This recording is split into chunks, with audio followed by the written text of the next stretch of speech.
அழகான கண்கள் என்னை கண்டதாலே முடிந்ததென்று நினைத்த நான் உயிர் வாழ்கின்றேன். யாரும் அறியாத என்னை நன்றாய் அறிந்து தேடி வந்த நல்ல நேசரே. கர்த்தருடைய பரிசுத்த நாமத்துக்கு ஸ்தோத்திரம். இந்த 110ஆம் நாளுக்கான விசுவாச அறிக்கை, அது சங்கீதங்களின் புத்தகம் 25ஆம் அதிகாரம் 15ஆம் வசனம். என் கண்கள் எப்போதும் கர்த்தரை நோக்கி கொண்டிருக்கிறது. அவரே என் கால்களை வலைக்கு நீங்களாக்கி விடுவிக்கிறவர். ஆமென். ஆம் பிரியமானவர்களே, கர்த்தரை நாம் எப்பொழுதும் நோக்கி கொண்டிருக்கும் போது, அவர் சமூகத்தில் நித்தம் நாம் காத்திருக்கும் போது அவர் நம்மை பாதுகாக்கிறார். சிலர் நினைப்பார்கள், எப்பொழுது பார்த்தாலும் ஜெபம் செய்து கொண்டே இருந்தால் நம்முடைய காரியங்களை எல்லாம் யார் பார்ப்பதென்று.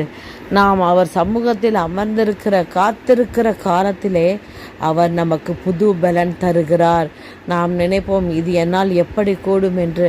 ஆனால் அவர் பாதத்தில் காத்திருந்து அமர்ந்து அவருடைய வேலைக்காக காத்திருக்கிறவர்களை கழுகுக்கு சமானமாய் 4 வயது போல் ஆக்குகிறது மாத்திரமல்லாமல் மான்களின் கால்களை போல் ஆக்குகிறார்.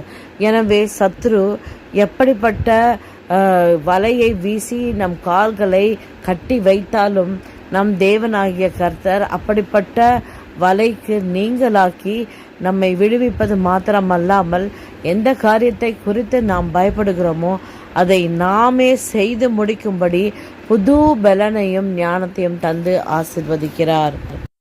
இப்படிப்பட்ட உன்னதமான கர்த்தரை நாம் சார்ந்து கொள்ளுவது எவ்வளவு பிரயோஜனம், எவ்வளவு ஞானமாயிருக்கிறது. நீங்களும் கூட உங்கள் கண்கள் எப்பொழுதும் கர்த்தரை நோக்கி கொண்டிருக்கட்டும். இப்பொழுது நாம் விசுவாச அறிக்கையை ஏறெடுப்போமா? கண்கள் எப்போதும் கர்த்தரை நோக்கி கொண்டிருக்கிறது. அவரே என் கால்களை வலைக்கு நீங்களாக்கி விடுவார் என்று விசுவாசிக்கிறேன். ஆமென். ஆம் பிரியமானவர்களே, நீங்கள் விசுவாச அறிக்கை செய்து அவருடைய கரத்திலிருந்து கிருபையை பெற்றுக்கொள்ளுங்கள். God bless you.